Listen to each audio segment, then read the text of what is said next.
6 years ago, the Congress passed a blank check authorization giving President Bush the authority to launch a unilateral preemptive attack on Iraq. In pressing for this, the Bush administration used weapons of mass deception against the American people.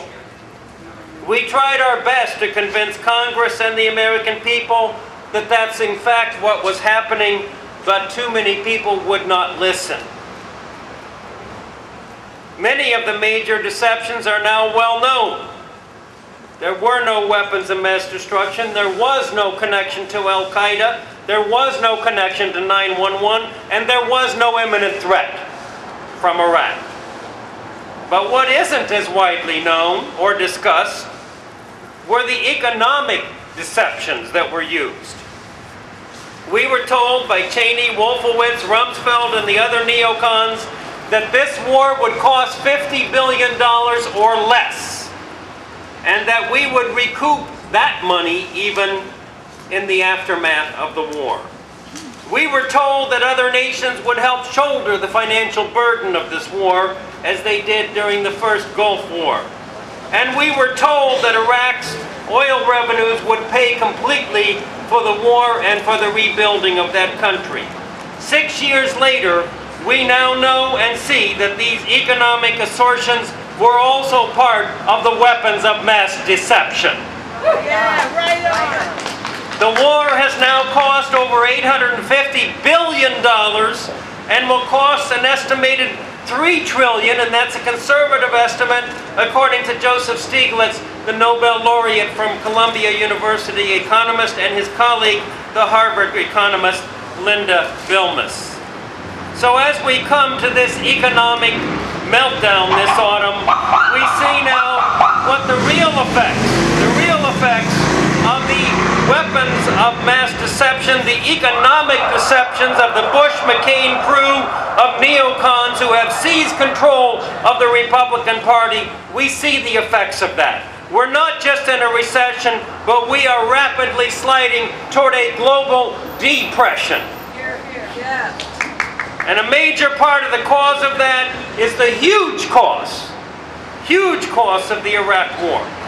So we are here today to say that it's time for the U.S. Congress and for American voters to put a stop payment on the blank check authorization of the Iraq War.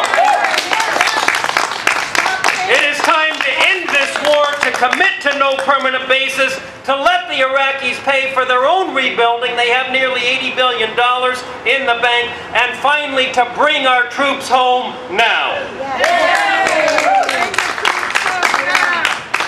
But in opening this up, I also want to mention that in our perspective, because one of our permanent ongoing priorities of the Coalition for Peace Action is what we call a peace economy, meaning a peace-oriented economy, where we beat our swords into plowshares, where we minimize military spending, and I call it that intentionally because most of it is not for defense.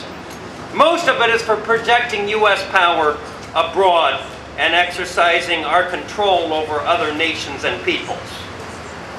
Too often, the Iraq War is in fact a symptom of a larger malaise in U.S. foreign policy, in which we think of only one solution to any problem that arises in the world, and that is to launch preemptive unilateral attacks. That seems to be the only thing that this current administration and the McCain people who would like to replace this current administration, that seems to be the only thing that they can think of.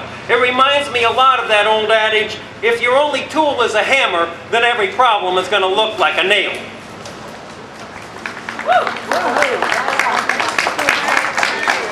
U.S. military spending has now reached $700 billion, and if that sounds like a familiar figure, that's how much the Congress just authorized to bail out Wall Street. That $700 billion is more military spending than the rest of the world combined. All the other nations of the world combined don't spend that much. Most of us do want an adequate defense of the United States.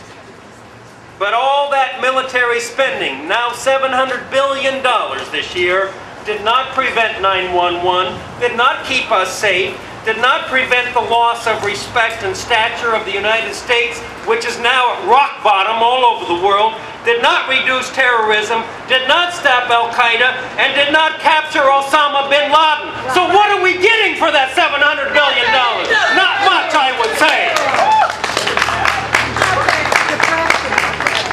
It's time to reorient our foreign policy toward a true policy of peace, in which only the bare minimum for an adequate defense of the United States is being spent. And I know of experts like the late Dr. Randall Forsberg, the founder of the Nuclear Freeze campaign, who said that at most, in her estimate, and she was a military expert for many, many years, at most 10% of that military budget. That means about $70 billion, by her estimate, would be adequate for the defense of the United States. I'm happy to settle for 50% of current military spending. Let's go back to $350 billion. We'll still be spending so much more than any other nation in the world. It makes sense to cut back not only on the Iraq War, but on our broader policy of what I think can only be called militarism. That's why this word was invented. Militarism is when you think of every problem, as this current administration and a McCain administration, God forbid, if that ever happens, that's the only thing they seem to be able to think of, is militarism is the solution to every problem, and we know that in fact it only makes all those problems worse. Right on.